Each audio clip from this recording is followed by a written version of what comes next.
We talk a lot about wireless devices. Are corded devices such as, I mean, there's millions of them that we have in our own home, lamps and clocks and things like that, and just the wiring in our walls, is that an issue as well?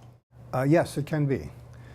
It turns out that the other EMFs that you just mentioned, which are electric fields from house wiring and magnetic fields from house wiring, are the most common, actually electric fields are the most common types of EMFs that we've had our whole lives.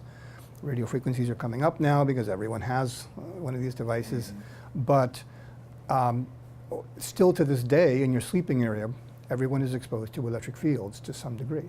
Now I need to explain or define the difference between electric fields and magnetic fields.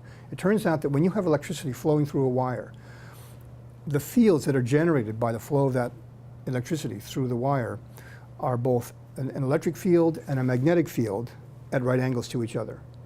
And they can be coupled, as is the case at the frequencies of radio waves, or they can be uncoupled, where you have one or the other or both or neither at the frequency of house wiring.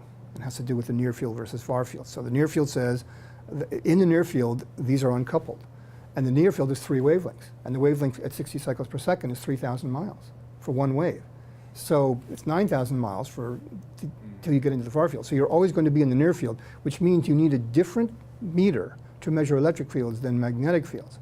And they're both EMFs and they both have impact on health.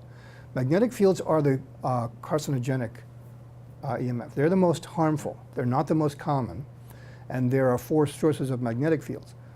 A magnetic field is created when current flows through a line source, like a wire or a pipe.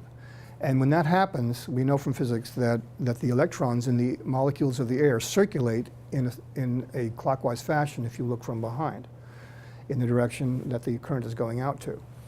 And the return path, which is the neutral wire coming back from the load, where you also have current, so it loops out and back.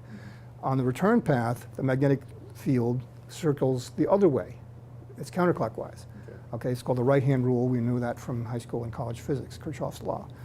So it turns out that in a circuit, in a house or building, if you have 3 amps of current on the hot and 3 amps coming back on the neutral, then the magnetic field around the one is clockwise and the magnetic field around the other is counterclockwise, and they're side by side, they're together in that circuit, and they're equal, balanced, and they cancel. The magnetic fields that are produced by the current load cancels. But what if you have a situation where you have a wiring error in the junction box, which could be in an outlet or in a switch box for the lights, where the electrician miswired the circuit, like he'll have 2 circuits in there with separate hot conductors going to different lights, but the neutrals are all ganged together under the same wire nut. Now you have 2 ways for that neutral current to get back on the circuit it's supposed to come back on, and it will take that primarily, because that's the path of least resistance. But it will take the other path too, because you're giving it a second path, to a lesser degree, but now we have unbalanced loads. So now the net current is 3 amps out and 2.2 coming back, and I put my clamp around that when we open this up with an electrician, and we get 0.8 as the difference instead of 0. It's not 3 minus 3, it's 3 minus 2.2, and 0.8 is going on this path. So now you have a magnetic field in the room when you turn on the light. And this is true in half the houses in America because of sloppy wiring practices. And this is actually covered by an electrician named Carl Riley, Carl with a K, who is in North Carolina, and he wrote a book called Tracing EMFs in Building Wiring. And he did a video for Southern California Edison, the electric utility here in Southern California, teaching electricians how to fix this. So when the EMF person comes to the house, and I've had clients who say, oh, by the way, the EMF lady's coming at 1 o'clock from Edison. I said, great. So I ask her a lot of questions. I learn a lot in terms of how they manage EMFs. And we don't talk about what is considered a safe level because we have different opinions about that. We agree to disagree. We don't even bring it up. But I really want to know how they handle this. And she said to this customer, my client, and we're there at the same time, she said, I measured, I saw her do it, I did the same measurement.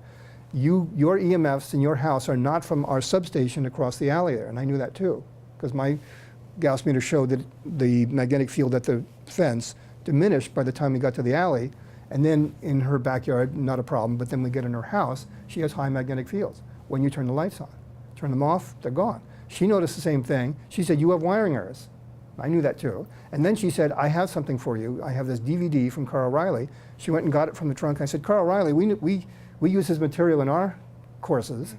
And so she gave me a copy, and I brought that to our seminar, and we played it our advanced seminar last December in Santa Fe. So the point is, they know this. And Carl says in the second edition of his book, when I started this in the 1990s, no one paid attention to this. It's an obscure part of the code, which says you cannot have current returning on another path. It has to be in the neutral, in the same raceway or circuit. But it's violated all the time because of convenience, and no one thinks that there's a problem with this. There's an obscure possibility for fire, and you might also, the magnetic field will harm the operation of sensitive electronic equipment like computer servers and that sort of thing. And there are health issues. There's one paragraph in their article and about that, but otherwise they don't go into it. But it is a part of the code, but it's not followed by the code inspectors. So Carl said 20 years ago they need to carry Gauss meters with them. Well, I've heard, the rumor is that in the latest upgrade of the code, which they revise every 3 years, the National Electric Code, the talk is that they're going to require code inspectors to carry Gauss meters with them, and they'll see these, and so they won't issue a certificate of occupancy until they get rid of that. And arc fault breakers, which are now code required on all circuits for parts of the house that people occupy for safety's sake, arc fault breakers trip the first time an electrician turns on that circuit if he has a wiring error in the circuit on the neutrals. So they're learning about this. I've talked to electricians just yesterday, as the latest time, and they say, yeah, we know about this now because the circuit doesn't work, we have to fix it before we're done. So the housing stock that's coming online now, meaning it's being wired up now, or a house that's being remodeled, where you have a permit and you have to have the arc fault breakers, you're not going to have wiring errors because the breakers don't work. So we're moving in a positive direction. You can also have current on water pipes, the water service supply pipe and the TV cable, because these are parallel paths for current to get out of the house, off the property, and back to the transformer, because they connect the ground and the neutral at the point of egress of the electricity from the house at the breaker panel, at the meter. So I don't want to get too technical here, but these are the issues that we work with in the building biology profession. We work with electricians. We actually train electricians who go through our training program, but we work with electricians, all of us do, wherever we practice. And they say, yeah, I understand what you're saying. They don't see the significance of it because they don't think magnetic fields are a problem. We do.